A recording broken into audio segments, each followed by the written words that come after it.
енді қараңыз, бұл жерде міне екі адам шақырды ғой жаңағы. Енді бинар осылай кетеді барлығын екі аяқ. Екі аяқ кетеді. Ортасынан бүйтіп бөліп қоямыз қазір. Бинар болғаннан кейін, иә.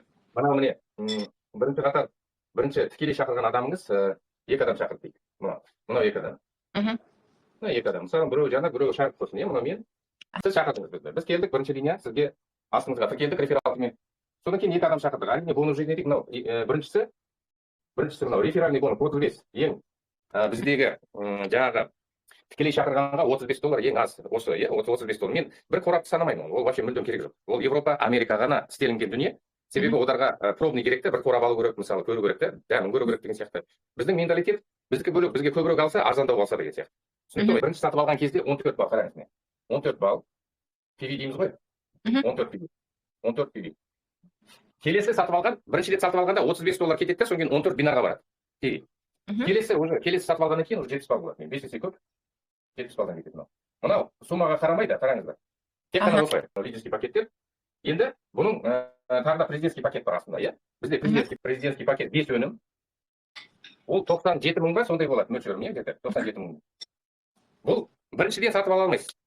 Бірінші лидерский пакет сатып алу керек, содан кейін барып тұрып, президентский пакет сатып алғаннан кейін 200 балл беріледі, қараңыз. Міне осы мәселе осында ғой. Өте көп беріп отыр бізге 200 балл. Бұнда ешбір компанияда $200 ғой негізі тұратыны не? Біздің өнімдер. $200 тұрса 200 балл беріледі, иә? Иә. Препарат деп қоямын дейді. Бұған 240 балл беріледі. Қараңыз. Бұл да өте жақсы. Жаңағы квалификацияға бізге объем жасауға осы өнімдер жақсы. Содан кейін мына 5 өнім жаңағы бағасын қарағанда, мынадардан қарағанда төмендеу болады. Арзандау. Сол ыңғайды көрдіңіз ба? Не көбірек алсаңыз, сонда бағасы арзандайды. Әр өнімдердің.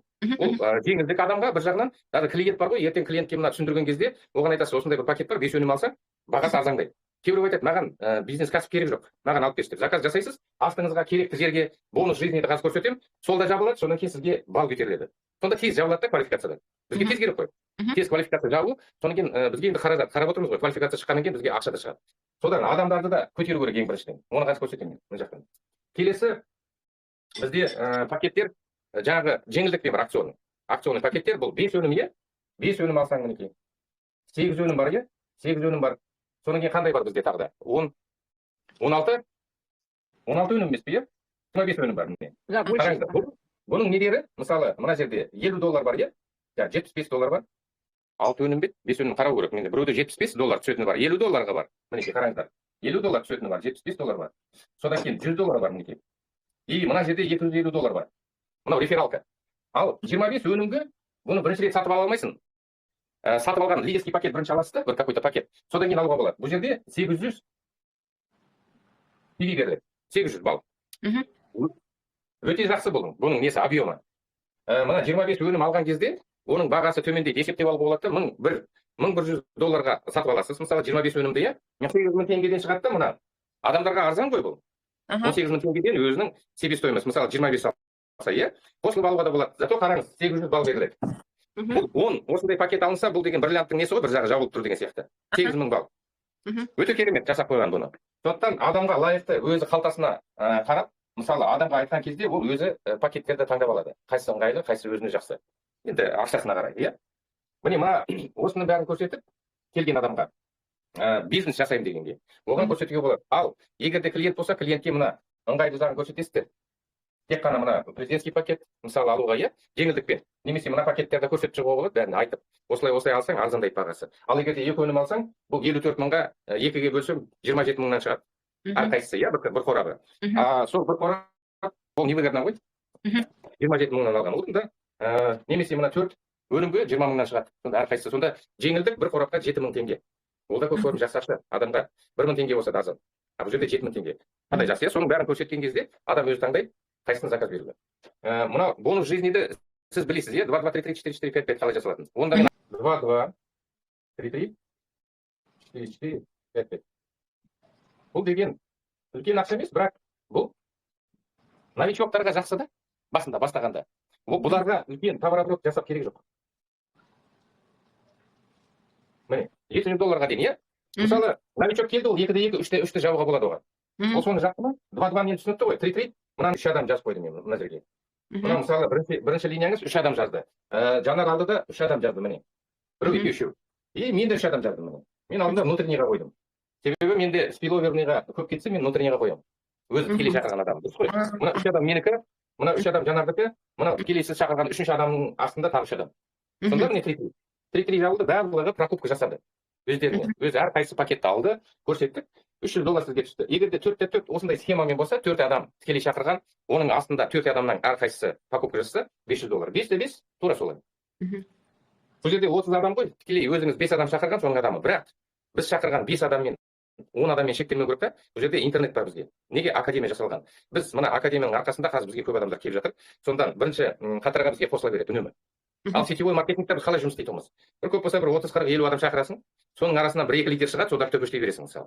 Төпештей бересің, олар шаршап қалады. Себебі сен сияқты ондай адамдар аз болады да жұмыс істейтін. Ал бізде іріктеліп шыға береді өзі. Бірінші қатарға жаза беру керек қой, арасынан шығады өзі. Сол кезде 5 адам міндетті түрде болады, одан да көп. Менікі, мысалы, ай сайын 5-5 жабылады автоматпен, Ләззаттікі де автомат, Ләззаттікі бірінші аптада жабылады. Ай басталады ғой, бірінші аптада автомат түрінде жабылады, ол $700. Басында келген адамға $700 көп көрмақшы. Қазір бізге $700 бізге как пенсия сияқты ғой, бұл. Ай сайын бізге автомат түрде уже түсіп отырады. Бұл да жақсы бір көмек, бонус жизни, бір жақсы көмек негізі. Бірақ ол үлкен ақша емес, ол кішкентай ақша. Ары қарата бинар кетті. Міне, мынаны түсіндіңіз, мынау тікелей рефералка. Ол новичоктарға жақсы бонус жизни. Осыны меңгеріп үйреніп алса, новичоктар келе салысымен одарға жеңіл болады. Содан кейін бинар. Бинар өте оны түсініп алу керек. Бізде бинарный бонус, қазір мен жазып қоямын дейді. Бинарный бонус 10%-дан 20%-ға дейін. И бізде қараңыз, бинар бізде плавающий. Бізде компанияларда шектеліп қойған. Мысалы 10%, 12, 15, 20% деген бар. 25% да кейбіреулер айтып жатады, 30% деп айтып жатады. Бірақ 30%-ын қарасаң, балл бонустармен есептесең, сонда бір көп болса бір 17% төлейді екен. Ары кетсе. Мен енді бинар маркетингті өте жақсы түсінемін. Сондықтан мен ақшасын қараймын, қанша балл берілді бұған. Соның бәрін бақылайсың ғой, сонда есептеген кезде бұларда өте аз шығады. Просто көзге өте жақсы көрінеді, үлкен сіздерге төлеп жатырмыз деген сияқты. Бұл енді адамдар түсінбейтіндер айтып жүре береді көбі. Бірақ 90% түсінбейді, 95% адамдар. Енді қараңыз, бізде неге плавающий? Қазір мен түсіндіремін. Серебро, золото, платина и бриллиант. Міне, осы бізде квалификациялар осы төртеу-ақ. Содан кейін бриллианттан зеленый кетті, черный кетті, круглый, ары қарата коронованный, сол сияқты. Оны кейін түсіндіремін, қазір. Ол жерде үлкен ақшадар кейін жатыр. Мына мен кішкентай ақшадар көрсетіп жатырмын. Мына серебро, бұл 1000 балл қысқа аяқта. PV, commission volume ғой ол. Мынау қысқа аяқта. Қысқа аяқ. Қысқа аяқ. Көрініп тұр ғой, сізге? Иә, көрініп тұр. Мына золото, жаңағы алтын квалификация. Бұл 2,5. PV қысқа аяқта. Платина 5000. И бриллиант 7,5 балл. Енді қарасаңызшы, бұл 200 балмен есептегенде, жаңағы мен көрсеттім ғой, мысалы, президентский пакетті 240 емес, 200 балдан. Сонда 38 покупка болады екен. 38-ді 200-ге көбейтіңізші. Сонда как раз бриллианттың несі шығады, обороты. Иә? 7600 сондай болады, иә? Вот қысқа аяқта екі жақтан жасалса, енді бір жағынан, екінші жағынан. 38 покупка, ол 38 адам болуы мүмкін, немесе 20 адам, біреу 2 пакет алады, 3 пакет алатындар, мини-склад жасайтындар бар ғой, мысалы. Бірақ адамдарға мына квалификацияны көрсету керек, қараңыз. Серебро. Ең кішкентай квалификацияларды көрсетсе, адамдарға жасап отырсыздар. Золотоның еңбек ақысы өте жақсы. Новичоктарға. Сондықтан бізде міндетті түрде адамдарды бар ғой, мына серебро мен золотоға шығарады басында. Осы квалификацияларды жасап отырса, енді қараңызшы, 3 алтын болса, сізде мына жағыңызда, 3 алтын мына жағыңызда сіздің квалификацияңыз уже бриллиант қой. Дұрыс па? 2,5.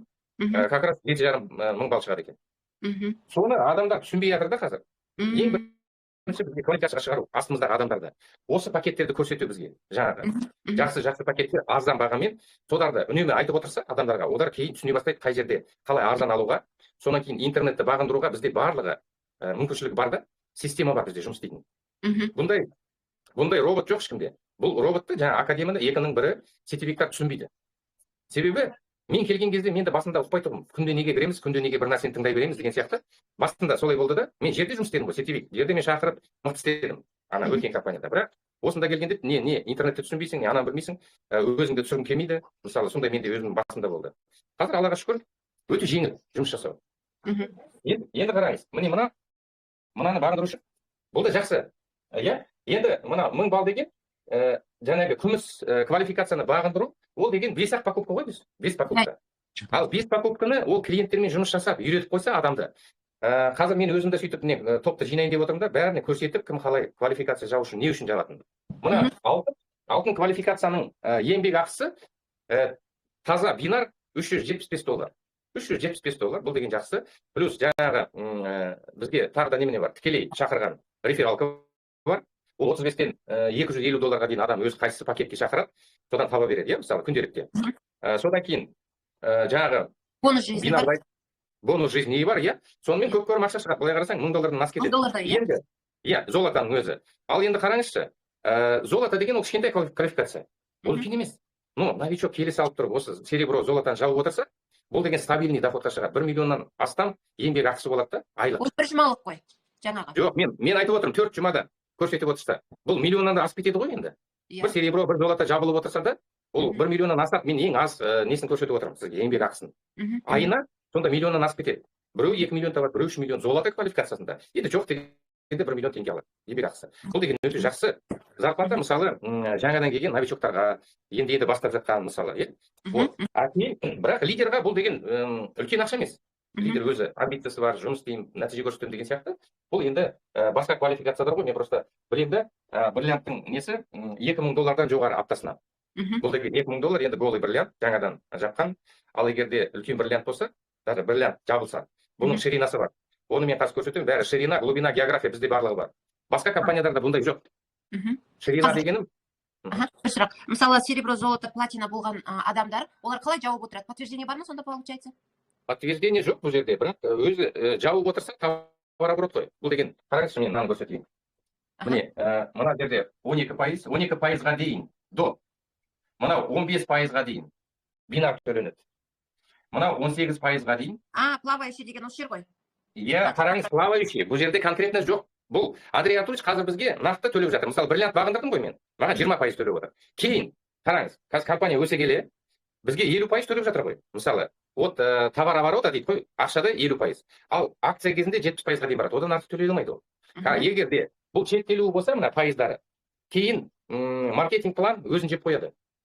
Кейін бара-бара уақытымен, содан кейін маркетинг өзгере бастайды. Мысалы, компаниядар солай ғой. Біраз уақыттан кейін маркетинг не үшін өзгереді? Потому что бинар дұрыс емес олар. Бинар дұрыс емес. Содан кейін бізде аптасына $20,000 артық төлемейді. Бинар. Түсіндіңіз бе? Ограничение. Көп компанияларда $5,000, кейбір компанияда $10,000 бар. Кейбір компания 20,000 деп айтады, бірақ олардың мына пайызы төмендеу. Мына пайыздары. Одан кейін еще балға, олар тіркеп қойған балға. Ол да жаман. Бұл жерде қараңыз. 15, міне 20%-ға дейін. Кейін мен бриллиант, например, қандай черный болам ба, қандай без разницы. Үлкен товарооборотын, мысалы, егерде маған 20,000 төлейтін болса, 25,000 шығып тұрса, маған 20,000 төлеп береді, Бірақ, қараңыз, бұл жерде новичоктарға көп төлеп жатса, бұл деген робот қой, санап отырады. Лидердан 1-2% алып алады да, маған 18% төлесе де мейлі. Зато менің басқа бонустарым бар, ограничение жоқ бұл жерде. Басқа бонустар. Мына жерде міне ограничение бар. Сонда айына $80-90 мың ғана бинар, одан артық төлемейді. Кейін. Бірақ бұл жерде сен уже долларовый миллионер, аптасына кейін уже даже коронованный, посланник короны, бұл жерде $1 миллион даже аптасына тауып алады. Сол 20,000 аптасына төлейді по бинару. Мен бинарды просто көрсетіп отырмын, қалған бонустарды қазір көрсетемін. Қайдан шығады сол миллиондар? Мына жерде миллион жоқ. Мына жерде $20,000 аптасына. Сонда айына 4 апта болса, кейбір кезде 4,5 апта болып қалады. 4 апта артығымен. Сонда где-то $80-90 мың дейін барады. Одан артық төлемейді. Түсіндіңіз ба, Түсіндім. Енді қараңыз, мына плавающий, как раз плавающий бинар береді ақша. Себебі келесі бонустарды қарау керек. Қандай бонустар бұны? Маңызды болып тұрған. Мына көп ақша емес. $80,000 да көп ақша емес негізі. Но это хороший бинар. Бұндай бинарды әрбір компания төлемейді. Егерде білсеңіз, мысалы, Олар төлейтін көп болса, ограничение $5,000 қояды. Мен бинардардың көбін қарап шықтым ғой, мен білемін, бұрыннан бері келе жатырмын. Сіз Виеда деген компания білесіз бе, Шарик? Виеда, который сауна, стелька, очки сатады ғой? Қытайдың компаниясы ғой. Қытайдың компаниясы, Сонымен разницасын сіз білесіз бе? Разница, конечно, бар ғой разница. Бұл жерде ақша көп қой бізде. Ақша көп, то есть төлейтін ақшасы. Себебі мен оның толық қарағанда жоқпын маркетингісін. Примерно недерін қарадым, лидердар қанша тауып атқан, мысалы қазір. Уже түсінікті. Ал нақты қарайтын болса, маған көп уақыт керек жоқ. Маркетингті өзіме қарайын да, примерно білемін мен қанша тауға болады бұл жерде. любой компанияға келген кезде мысалы мен бармаймын ғой, бірақ енді қарағанда примерно қараймын қанша табуға болады, мен өзім қанша таба аламын сол жерде ақша. Бұл мына маркетингті неге бізде көп бриллиантқа шығып жатыр, қазір оборот көбейіп жатыр, и бізде еңбек ақымыз жақсы. Себебі ол жақсы төлеп жатыр бізге. Мына жерде емес, мына ақша әлі көп емес. Мына жазып қойдыңыз ғой, аз өзіңіз жасасам болады. Супер. А 50% компаниядан келеді деген, ладно, бұл 20%-қа дейін келеді. Моментально. 50% деген бұл ол ақшадай компания неге төлейді? Әр адам өзі пайызын алады товар оборотынан. Маған сол маңызды ғой, маған разница қандай, біреуге қанша төледі, иә? Мен өзім товар оборотынан қанша аламын, маған сол маңызды. Любой бизнесмен, кәсіпкер солай есептеу керек. Өзінің табысы қандай болады, иә? Сен қанша товар оборот жасадың? Ал кейбіреу айта бастайды, ой, біздің компания 30 жыл болды, әшейін осынша мемлекет бағындырды, маған какая разница? Ол бағындырды, мен қанша табамын бұл жерде? Ол мысалы, там 9 миллиард болсын, Амвейді айтады да, ой, 9 миллиард жасайды, қазір енді жетті ғой, мысалы. Маған разница жоқ көру, Амвей қанша жасайтын. Маған, мен өзім товар оборотынан қанша ақша түседі маған сол маңызды, иә? Ең бірінші қарау керек қой, маркетинг қалай ұзаққа бара ма, бармай ма? Вот жаңа плавающий, бұл деген ол өлмейтін маркетинг қой. Потому что бинар плавающий. Сол жақсы. Соны түсініп аламын. Енді келесі бонус наставничество деген бар бізде.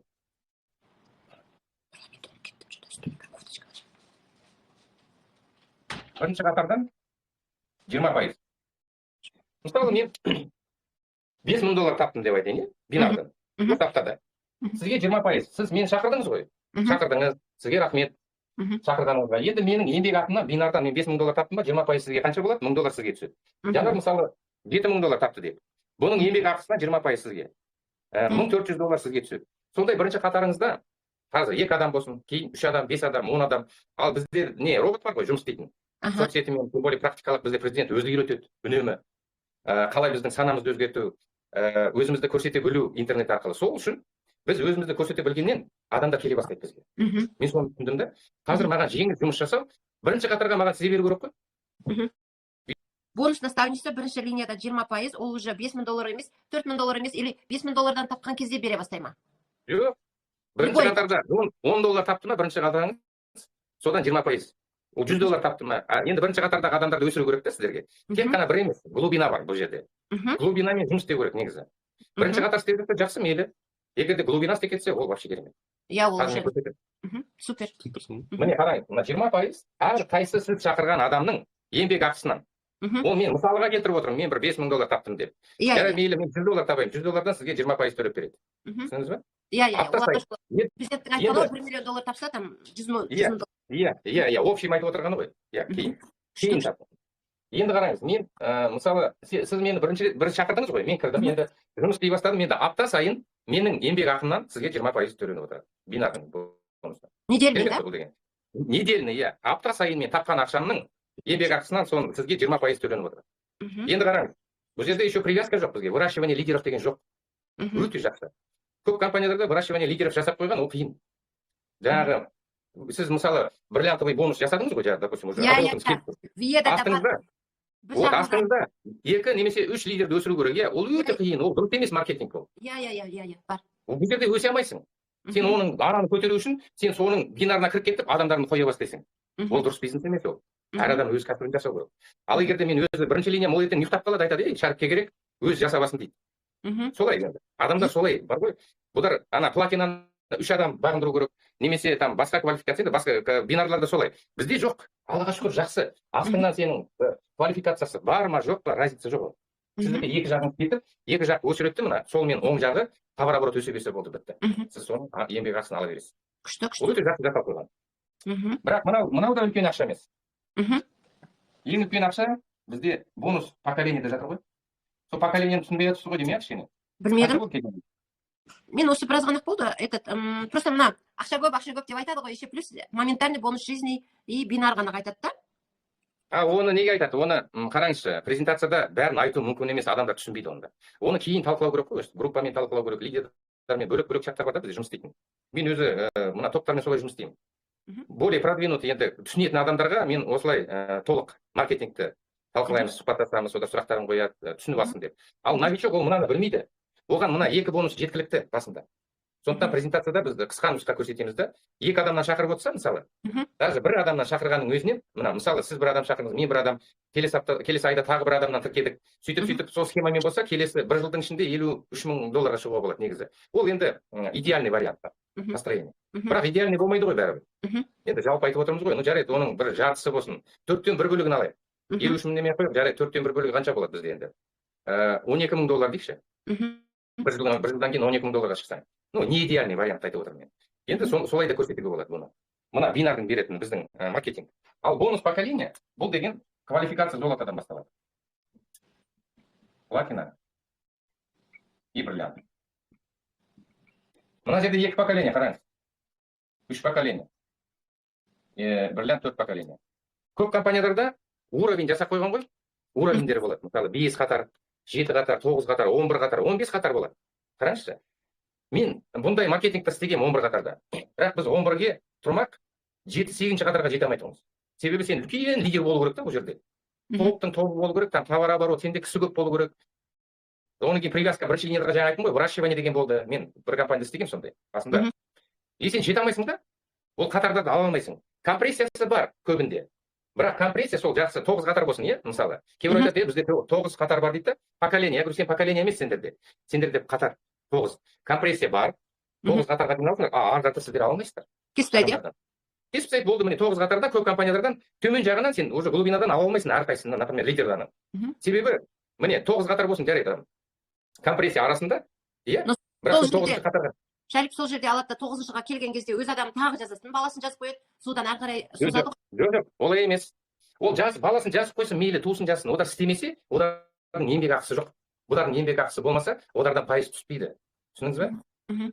Ал бізге еңбек жасайтын адамдар керек қой, ертең табыс табатын. Солардың еңбек ақысынан пайыз түсу керек. Көрдіңіз бе? Сондықтан 4 поколение деген керемет бұл. Ең үлкен осы жерде жатыр. Мына жерде $1 миллион аптасына. Осы жерде жатыр. Басқасы, маған Андрей айтқан кезде, басында келдім ғой, мен оған академияға айтқан. $1 миллион табасың, дұрыс жұмыс істесең. Мен ішімнен сенем бе оған, сенбейсің. Мен ойладым, құлақтан теуіп тұр ғой. Бұндай адамды мен не то, что бір аптасына 1 миллион, айына 1 миллион адам мен әлі көрмедім, тапқан. Ондай адамды естімеппін мен. СНГ болсын, нені алайық, ондай жоқ адамдар. Тем более казахский компания болсын, қытайский, корейский компаниялардың біреуінен көрген жоқпын мен. Ондай табатын ақшаны. Сетевойдан. Иә, мен ішімнен ойлаймын ғой, хотя бы $10 000 шығып алсам ба деп. Бірақ айтқан жоқпын сұлық. Ішімнен ойладым, бір $10 000 шығып алсам, Аллаға шүкір деп.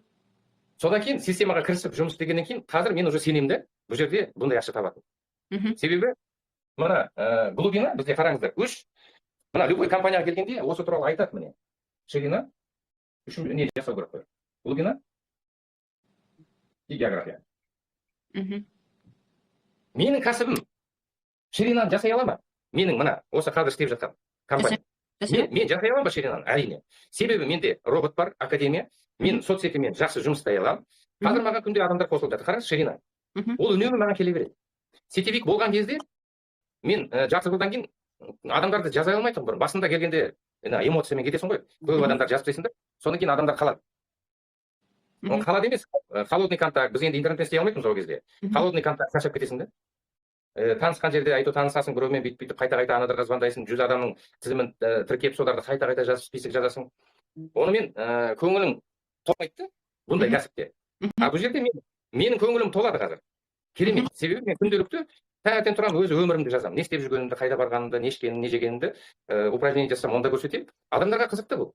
Менің өмірім. Ана жаққа барамын, мына жаққа барамын деген сияқты. Сондықтан бұлар кіреді да менің соцсетімді бақылап отырып, ертең маған келіп жатыр сөйтіп. Кешеге қараған адам бүрсі күні келіп қалуы мүмкін маған. Былтыр қараған адам қазір келіп жатыр. Түсіндіңіз бе? Сондықтан келіп жатыр адамдар. И менің ширинам тоқтамайды. Енді глубина. Глубина деген как раз мына жерде міне жатыр. Глубина. Беретін ақша. И география деген бізде 200 мемлекеттен астам жерге қазір жеткізудеміз.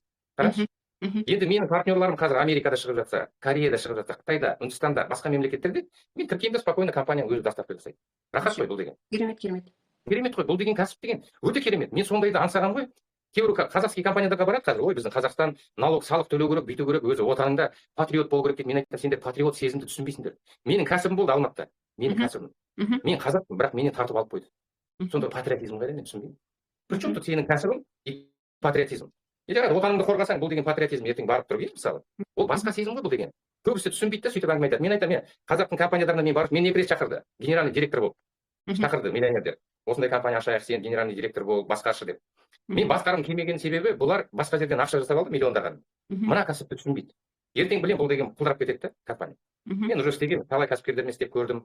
Содан кейін маған компания керек болды халықаралық, бұл деген бізден басталатын. Ертең мен уайымдамайтын маркетингге құлдырап кететін. Соған уайымдамайтын. Содан кейін Андрейге келген кезде мен Андрейді көрдім. Бұл президент түрінде, қазір қараңыз, өзі президент, өзі наставник, өзі партнер, өзі менің досым, мысалы, бірақ бұл өзі көрсетеді. Ешбір президент осылай жұмыс істемейді. TikTokпен, Instagramмен өзі үнемі көрсетпейді. И менде ұстазым бар. Андрей, мен ұстазым, мен оны қабылдадым, өзі жасайды екен оның бәрін. Бірінші жасап алады да, содан кейін айтады бізге. Өзі жолын көрсетеді. Маған жеңіл жол керек қой. Маған зачем ол? Біреудің бір ана коучтарды алып келеді екен де компанияларға, ода сабақ өткізеді. Одар интерес жоқ саған, сенің өсуіңе. Енді күштілеп айтады енді. Сахнаға шығып алады, шырттай киініп алады, сағат тағып алады, костюм киіп алады да, бір 2000-5000 доллар мысалы. Енді былай қарасаң, әдемі сөйлейді, дұрыс нәрселерді айтады. Бірақ сол семинардан шыққаннан кейін білмейсің қалай жұмыс істейтінін. Бұл жерде Андрей күнделікті бізге көрсетіп отырады. Не істеу керек, қалай істеу керек, соның бәрі. Керемет қой бұл. Күнде бір нәрсе жасай берсең, бұл түбі нәтиже. Мен келген кезде интернетті білмей тұғым, қазір бағындырдық, әлде де үйреніп жатырмыз. Қазір бірақ мен адамдарды іздемеймін көшеден. Таныстарға звондамаймын, туыстарға звондамаймын ешкімге. Маған өздері келіп жатыр. Рахат бизнес бұл. Сондықтан қараңыз. Мына үшеуі бізде бар. Ширина, глубина, география болды, миллионер деген осы. Осының бәрін түсіне бастар адам. Ертең мынадан мінекей үлкен ақша келеді. Осы золото, осыны айтып жүресіз бе? Золото, платинаны, бриллиант. Қазір мен көрсетейін деп жатырмын ғой соны, иә. Міне, мысалы, сіз платинаны бағындырдыңыз, иә? Мысалы, осы аптада платина. Сіз енді үш қатар алуыңыз керек қой. Үш поколение. Жаңар мысалы бриллиант. Сіздің астыңызда бірінші линияңыз бриллиант бол, мейлі бриллиант болсын. Сіз 20% алдыңыз ба бұдан? Алдыңыз бонус наставничество, иә? Шақырған үшін. Содан кейін, мына жерде 10% түседі сізге, 10% қараңыз. 10% поколениялардан. Тағы да жанардан, как бірінші поколениеда тағы 10% сізге түседі. Сонда сіз платина неге бізге квалифицированный болған жақсы? Ол подтверждение емес. Үнемі мен бриллиант болып тұрсам, апта сайын, мысалы, қазір уже апта сайын, практически бір кезде ғана платина болып қалам, а так менде бриллиант болып шығып отырады. Но қазір менде сондай үлкен ақша емес, Аллаға шүкір, 2000 доллардан 7000 доллардың аралығында, пока. Бірақ рез болды 17000 доллар. Бір апта. Ол да тәубә, шүкір міне. Мен білем, ертең бұл 20-30 мың доллар кете береді. Пока өстіп қалыптасып алады ғой, бірақ қалыптасып алғаннан кейін соң көтеріледі. Енді қараңыз, жанардан 20% бонус наставничество түсті, тағы да 10% түсті, сонда 30% аласыз. Бірінші қатардан. Егер де сіз квалификацияда тұрсаңыз, иә? Шарт енді 30% түседі. Түсіндіңіз бе? Қандай керемет. Мен бір бонустан 2 рет төлейді сізге. 20% бір бонус наставничество ол міндетті түрде сіз аласыз. Даже квалификация жоқ болса да 20% сізге түседі. Бірінші қатар істеп кетсе. Ал бұл жерде квалификация болған кезде сіз уже поколение аласыз. Жанардан түсті ме мысалы 10%. Енді жанардың астында мысалы бір мына төмен жаққа дейін мысалы бір 15-ші қатарда қараңыз, 15-ші қатар деп қояйын, не дейді? Бір бриллиант туды. Бір бриллиант туды. Арасында квалифицированный жанармен мына кісінің арасында ешқандай квалифицированный жоқ, тек қана клиенттер ғана, жай ғана партнерлар, әлі квалификация жасаған жоқ. Сол кезде мынау екінші поколение болып есептеледі сізге. Автоматически робот оны есептейді, мынау сізден мынаның еңбек ақысына сізге тағы 10% төлеп береді. Бұл квалификацияның еңбек ақысы жақсы ғой. Бұл называется наставничество дома, получается, бұның аты? Жоқ, бонус поколение. Бонус наставничество только с первой линии. С первой линии 20% и все. Болды, иә, ол бонус наставничество. Оны көрсеттім ғой мен. Иә. Ал бонус поколение именно алтыннан басталады, золотадан. Золото, платина, бриллиант. Бонус поколение содан. Сіз мысалы платина болдыңыз деп мен мысалға келтіріп отырмын. Иә. Сіз үш поколение алу керек қой енді. Сондықтан бірінші поколениядан 10% түсті. Енді екінші поколение 15-ші уровеньда тұрған адам как екінші поколение болып қалды сізге. Енді қараңыз. Допустим, 15-тен мына жерде 30-ші қатарда тағы бір платина туды деді. Подобный рак. 30-ші қатар. Арасында тағы кісі жоқ. Иә. Істейтін. Мысалы, квалификациясы жоқ, демеш жоқ. Сіз как үшінші поколениядан аласыз. Түсіндіңіз ба? Сондықтан глубинадан біз ала аламыз. Сол жақсы. Ал егер сіз бриллиантты бағындырып отырса, 4 поколение. Может быть, 100-ші поколениеда, 500-й поколениеда бриллиант тұр, например. Но зато олардың еңбек ақысы жақсы ғой. Олардың еңбек ақысынан 10% түсіп отырады сізге. Ол бір веткіні ғана көрсеттім мен, жанардан кеткен. Жанардан кеткен бар, мынадан кеткен бар, мынадан кеткен, 4-5 адам, 10 адам, 20 адам. Ширина деген сол. Ширина көп болса, не құрылады? Сол істейтін адамдар көбірек жиналады ғой ертең. Содан аңғарда поколение кетсе, вот как раз такие $1 000 000 деген осы ғой. Даже әрқайсысы $20,000 есептеңізші. $20,000 аптасына алып отырса, бір аптасына бір адамнан сізге бонус наставничествомен бонус поколения 30% келіп отырады. Есептеңіз. $20,000 30% қанша болды? $6,000 сізге бір ақ адамнан келеді. Ойлаңыз. Мен бір ақ адамды көрсетіп отырмын. Ал төмен жақтан 10%-дан есептегенде, это $2,000 тағы да 3 поколение келеді. Ол үлкен ақша. Ең үлкен ақша осы жерде жатыр. Сізге ширина, глубина, география жасау керек, болды, бітті. Ол үшін біздің президенттің айтқанын істеу керек. Басында істегің келмейтін нәрсені істейсің. Ролик жазғың келмейді, күнделікті таңертең тұрып жаттығу жасағың келмейді. Мысалы айтып отырмын, иә? Содан кейін не? Күнделікті былай өзіңді түсіріп, бейнеролик жазғың келмейді, тікелей эфирге шыққың келмейді. Чаттармен жұмыс істейді. Сетевик, мысалы, ол басқаша жұмыс істеді. Сіз мысалы келдіңіз, өзі білгеніңізді істеп келдіңіз сол жақтан. Қалай көрдіңіз өзіңіз, жерде офис аштыңыз ба білмеймін мен. Мен өзі Алматыда офис, ең көп мен аштым ғой деймін офис, Алматыда. 3 қалада өзім офис ашатырмын. Алматыда, Астанада, Өскеменде. Соның 3 офисына да өзім төлеп отырғанмын алдыңғы компанияда. Содан кейін мен келем, Алматыда ақырғы рет Саламат бар ғой, Розбакиеваның соның артындағы бизнес-центрда. Сол жерде 50 квадрат алдым мен. 50 квадрат қанша біз 250 мыңды деп былай төледім, еще недері бар, анамна төлейтін, иә, соны 300 мыңға бардым. Төлейсің ақша. Соның командировкадан келсең, басқа компания ұрып отырады ғой уже. Мысалы, ол да бар арасында. Содан кейін келеді, кешке дейін шай ішіп, әңгіме айтып отырады. Бір адамды кешке дейін мужиды офиста. Түк жұмыс жүрмейді, сондай артында жай басар әшейін. Мен одан шаршадым, түсіндім, оған Андрей айтты маған, оны басын қатырып қайтесің, офис не керек саған? Қаншама қаражатың кетеді, толқы жоқ әшейін адамдар келеді, адамдарды шақырмайды, бір адамдарға қайта-қайта звондай береді. Сен кіріп интернетті бағындырып алсаң, саған адам іздеп керек жоқ, өздері келеді саған. Соларды қалыптастырып алсаң болды деді маған. Телеграм чат каналымен жұмыс істеп, анаумен істеп, мынаумен істеп үйретіп алсаң, болды, қуандайық қой бұл деген. Өте үлкен бизнес мынау. Сондықтан мына жерде ол $1,000,000 деп айтқанда көбісі 95-98% адамдар сенбейді бұған. Себебі бастарына бұл кіріп шықпайды да бұндай.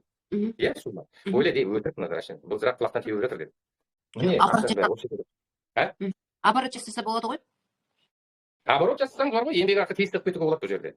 Мына Лена мысалы қалай шығып кетті, ол да сөйтіп оборот жасап жатыр қазір. Оборот жасап, бұныкі бұл черный бриллиантты бағындырды ғой. Ең бір аптасында сол кезде как раз $42,000 шықты. Бір аптаға. Енді самый оның ең үлкен несі болды да, доходы. Қазіргі доходы $5-7,000 аралығында өнеге дейді. $10,000 дейін барады аптасына. Ол өте жақсы ақша. Бізде бір жыл болды, қараңызшы. Мен январь айында менің еңбекақым $34,700 болды. Январь айында. Ол мертвый ай деп есептесе болады. Сол кезде мен бір айдың ішінде $34,000-$35,000 тапты дейсіз. Тоже жақсы ғой, мысалы. Сондықтан қазір бүйтіп өсіп жатыр. Товарооборот көбейіп жатыр қазір. Үлкейіп жатыр, сетевиктер келіп жатыр жан-жақтан. Мен әуелі үлгермей жатырмын. Қазір мен сізбен тағы кездесуге барамын. Сондықтан мен кайфую. Адамдар өздері жазады да маған, өздері шығады, өздері сұрайды, қалай жұмыс істейді, бүйтіп сөйтеді. Маған сол керек қой. Солай жұмыс істеген жақсы ғой. Сондықтан Андрейді тыңдаңыз, күнделікті қалмаңыз академиядан. Егер де айтқанын істеп жүрсеңіз, ертең тез өсіп шығасыз. Ал егер де ойласаңыз, ой, ананың тренингісі ұзақ, ой, анау мынасы мынандай екен, анасы мынандай екен, көп уақыт кетіп қалады да, просто әшейін әңгімеге. Солай баста кетсеңіз, сонда ертең түсіне бастайды, сан өзгере бастайды өзі. Нестандартное мышление деген сол. Біз бұрын ана стандартына үйреніп қалдық қой, офис кісілерге барамыз, айтып біреуіне ақпарат берсең, соған довольный болып кешке келесің, бірақ шаршап келесің. А бұл жерде қазір мен керемет те, маған өзіме ұнайды, өстіп жұмыс істеп жатқаныма. Просто былай қарасаң, жеңіл да маған жұмыс істеуді. Ол үлкен ақша, осы жерде, 2% от мирового товарооборота ол бриллианттың несі. 2%. От мирового товарооборота. Ол бриллиант болған кезде 2%-ді бриллианттардың арасында бөледі. Бриллианттардың арасында. Соң кейін 2%-ді как раз бөледі. Ол да қазір көп емес пока. $250, $300, $500 әртүрлі болады да, ол бонус. Ол да жақсы, бәрі қосыла береді ғой. Апта сайын, мысалы, бриллиант жабылып отырса, апта сайын сол бонус төленіп отырады. Кейін, бұл оборот компанияның көбейгеннен кейін, бұның несі де көтеріледі. Бірақ ол үлкен ақша деп есептемеймін мен. Хороший бонус. Хороший бонус. Ең үлкен ақша міне ғой. Мына жерде ограничение жоқ, потолок жоқ. Мына жерде кейін бар ғой, 4 миллион, 5 миллион аптасына да табуға болады. Егер де мықты жұмыс істесең. Вот Андрейдің айтқаны, ура беру керек қой, болды, бітті. Зато бұл деген кайф, ешқай жерге сен басың ауырмайды, как сетевик, мысалы, мен қалай жіберемін, ана мемлекетке қалай мен продукты жеткізсем деп. Иә. Сол жақсы ғой, компанияның арқылы барлығын жасап қойды. Енді қараңыз, бізде қазір ет болады, иә, балық болады, тауық болады. Бәрі табиғи шөптен жасалған. Енді қалай ойлайсың, ет жейтін адамдар көп па?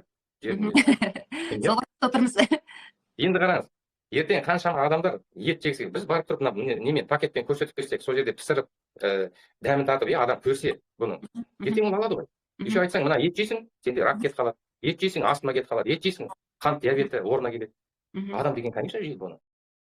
жегеннен кейін тоясың ғой сен, кәдімгідей тамақ ішкен сияқты. Бірақ ет ауыр ғой. Әрине біз қазір етті кішкене азырақ жеп жүрміз да. Мен вообще кішкене ғана жеймін да, анда-сонда. Әйтпесе ет жақсы көреміз ғой біз. Қазы қарта деген бізде міне морозильник забит етіп тұратын. Менде. Бұрын супермаркеттен телешка алатын, қазір супермаркетке бармаймын. Тауық алмай ештеңе алмаймын қазір. Тек қана мына домашний жұмыртқа келеді үйге, тауықты анда-сонда біз домашнийді аламыз, алып келеді. Намазхандар асырайды да. Содан кейін міне кәмпит, қант, еш нәрсе біз чай алмаймыз да. Вот сок ана мыналардың бәрін. Сонда қаншама қаражат біздің қалтамызда, былай қарасаң, экономика. Зато біз дұрыс тамақ ішкеннен кейін адам деген өзі енді дұрыс ет аласың, балық дұрыс алуға тырысасың, өзі білетін жеріңнен. Бәріміз де сол ғой, соғым алсақ та. Соғымды сіз базардан ана кез келген адамнан сатып алмайсыз ғой. Білетін адамға барасыз. Сол сияқты бұл жерде Андрейдің қазір істеп жатқан несі өте мықты стратегиясы, жасап жатқан завод, ол ақшаны салып жатыр қазір. Өз ақшасын салып жатыр. Бұндайды мен көрмедім. Себебі маған ана Қазақстанда осындай миллионерлер айтқан кезде бұлар ақша жасап ал деді. Нефтте жасап алған кісілер маған айтты, сетті көтерейік, сен басқашы. Білесің ғой сетті қалай істейтін. Мен айттым, рахмет дедім. Істеп келмеді. Себебі олар басқа жерден ақша жасап алды, мына сетевойды білмейді мүлдем. Ал Андрей ішіне біледі. Тем более мына академияны құрғанына 19 жыл болды, ойлаңызшы. Ол профессионал. Қазір любой завод бұнымен жұмыс істегісі келеді. Очередь тұр ғой. Ет шығарам, ананы шығарам, мынаны шығарып беремін деген сияқты. Очередь тұр кәдімгідей.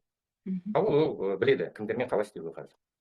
Сондықтан оған ғұмыр берсең күнде таңертең тұрғанда енді сұрайтынымыз не, туған тілегімізде. Андрей аман болсын дейміз. Сол адамдар аман болсын, соғыс болмаса екен деп күнделікті сол ғой бәріміздікі енді. Сол әйтпесе сол мен айтып отырмын ғой, оның опытын маған қолданып пайдалану керек қой. Бітті. Басқа ештеңе жоқ. Айтқанын істей беру керек, бітті. Сонда адам өзі білмей қалады қалай көтеріп кеткен бұл жерде. Ол енді сұрағыңыз болса қойыңыз. Рахмет, Шарип, Алла разы болсын. Я знаю, что ты очень сильно занятой человек, я знаю, что у тебя ораза, говорить тяжело, но тем не менее, ты все равно сөзін талап тастаған. Жаңа қарашы, мен ораза ұстап жүрмін ғой, бұрында да ұстадық қой енді, иә? Бірақ бұрын кезде кішкене қиындау болды. Қазір мен еще тренировка жасаймын. 1 жарым сағат тренировка бізде. Ләззат екеуміз барамыз да кәдімгідей тренировка. Мен бұрын осында Андрейге келген кезде белден грыжа, 90 килограмм салмақ, гастрит, простатит, басым ауыратын, аллергия, в общем, ауырмайтын жерім жоқ болды ғой. Қазір мінекей жас жігіттей болып қалдым ғой қазір, міне қарашы. Даже міне по форме не только ол мақтанған емес, просто мына Андрейдің системасы жұмыс істейді міне. Ешқандай май жоқ менде. Все подтянуто. Бір әскерден келген жігіттің фигурасындаймын қазір. Тамаша ғой бұл деген. А менің келіншегім жаңа біледі ғой міне. Талиясында кетіп қалды қазір. Подтянуто, стройно, целлюлит жоқ, 57 жасында. Бұл деген керемет қой, мен келіншегім жүгірген кезде 20 жастағы қыздар қалып қояды ғой спортзалда. Мен отвечаю міне. Шаршамайды еще. Оның бәрі осы біздің мына системаның арқасы, жалғыз өнім емес, системаның арқасы. Сондықтан сіздерге рахмет. Мынау жігіт шығып алып, сайрап тұр, мақтанып тұр деп сөкпеңіздер мені. Бар нәрсені көрсету керек те адамдарға, расында да. Сондықтан жанар да жасарып қалды қазір. Қарап жүрмін ғой. Иә, прям аж молодеет. Сондықтан рахмет сіздерге. Сізге көп рахмет. Доллардың қайда жатқанын көрдім ғой. Міне, $1 миллион мына жерде, нелі, осы жерде жатыр. Бонус поколенияда, басқа жерде $1 миллион жоқ. Осы бонуста $1 миллион, міне. Мына бонус өте мықты бонус. Осыны түсініп алсаңыз, кейін көресіз. Қазір построение жасаған кезде, жаңа мен айттым ғой, қалай не пакеттерді алу керек. Өзіңізге 5-5-ті жауып тастаңыз да, қалғаны бүйтіп, міне, асты жағыңызға көмек болсын. Сөйтіп жазсаңыз, сетевиктарды квалификацияға шығарып отырсаңыз, болды, бітті. Сіз автоматом шығып отырсыз, автоматом. Все хорошо. Көп рахмет, вообще бәрі түсінікті болды. По полочкам, иә. Рахмет, Алла разы болсын. Жақсы, кездескенше. Көп рахмет, аха. Черный бриллиант болыңыз. Жак вас.